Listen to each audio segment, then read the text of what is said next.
வாங்க இன்றைக்கி நம்ம சிக்கன் 65 செய்யலாம். சிக்கன் 65 செய்கிறதுக்கு நான் இங்கே 1/2 kg சிக்கன் எடுத்து வச்சுருக்கேன். சிக்கன் எல்லாமே போன்லெஸ் சிக்கனாக பார்த்து எடுத்துக்கிட்டால் நல்லாயிருக்கும். சிக்கன் 65 செய்கிறதுக்காக சிக்கனில் தூளுப்பு தேவையான அளவு சேர்த்திக்கோங்க.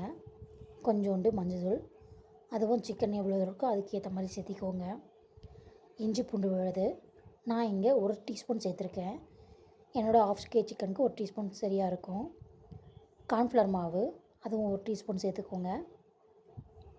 அரிசி மாவு 1 டீஸ்பூன் சேர்த்துக்கோங்க.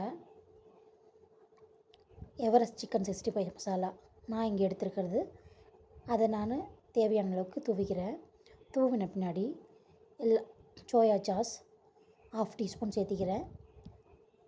ரெட் சில்லி சாஸ் அதுவும் 1/2 டீஸ்பூன் சேர்த்திக்கிறேன். க்ரீன் சில்லி சாஸ் அதுவும் ஒரு 1/2 டீஸ்பூன் சேர்த்திக்கிறேன். இதெல்லாம் எல்லா மசாலாவும் இப்போ சேர்த்தாச்சு. எல்லா மசாலாவும் சேர்த்த பின்னாடி எல்லா மசாலையும் சிக்கன் எல்லாத்துலேயும் பரவுற மாதிரி நல்லா பிசைஞ்சு விடுங்க. சிக்கன் எல்லாத்துலேயும் நல்லா கோட் ஆகணும். அப்போ தான் சிக்கன் 65 சாப்பிட்றதுக்கு நல்லா இருக்கும்.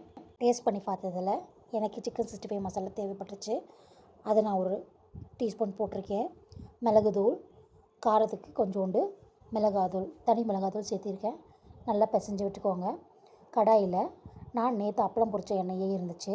அதோடு இன்றைக்கி சிக்கன் 65 பொரிக்கிறதுக்காக தேவையான அளவுக்கு எண்ணெயை இன்னும் கொஞ்சம் சேர்த்திக்கிறேன். சேர்த்துன பின்னாடி எண்ணெய் சூடாகிற வரைக்கும் வெயிட் பண்ணுங்கள். எண்ணெய் சூடாகாமல் சிக்கன் 65 பொரிக்கக்கூடாது. எண்ணெய் நல்லா சூடான பின்னாடி நம்ம மசாலா தடவி வச்சுருக்க சிக்கன் 65 எண்ணெயில் பொரித்து எடுக்கலாம். 10 நிமிஷம் ஒரு சைடு வேக விடுங்க. ஒரு சைடு வெந்த பின்னாடி திருப்பி போடுங்க. திருப்பி போட்டு அதுவும் ஒரு 10 நிமிஷம் வேக விடுங்க.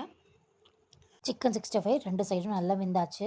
ஒரு தட்டில் பரிமாறி சாப்பிடுங்க. நம்ம சாப்பிட்றதுக்கு சிக்கன் 65 ரெடி.